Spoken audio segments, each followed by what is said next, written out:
Tobago is moving ahead with employing the Public-Private Partnership PPP financing model for major infrastructural projects.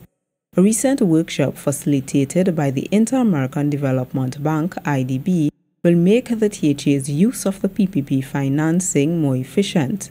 Transportation planner Nadia Frank-John and senior civil engineer Kelsey Toussaint Reid, both employed with the Division of Infrastructure, Quarries and the Environment, were among the THA employees who participated in the PPP workshop. We are not looking at our typical retaining walls or box drains. We are looking at probably a housing development, or developing a large stretch of a highway or roadway, or constructions of bridges, or even a port, And those are some of the projects that would really be nice to see done under PPP in Tobago.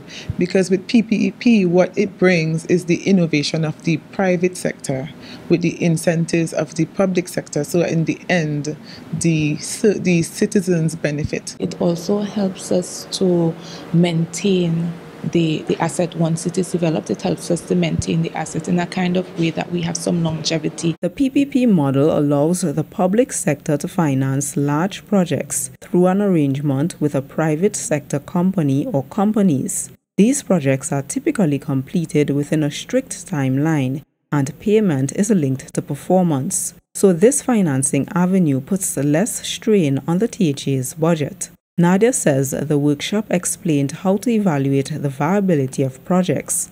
She plans to apply the risk assessment strategies to the projects she's involved in at the division. We do intend to use some of the tools learned in the future, especially when we have large projects. So we have projects like maybe a roundabout getting into place, or rerouting traffic and that type of thing.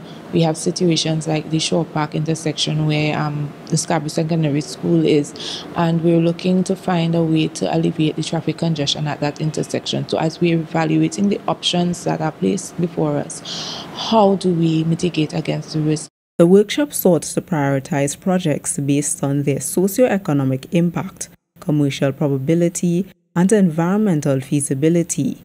They included housing, transport, and a solid waste sanitation system. The two-day event was spearheaded by the Division of Finance and the Economy. I'm Omodara Mills for Let's Talk Tobago.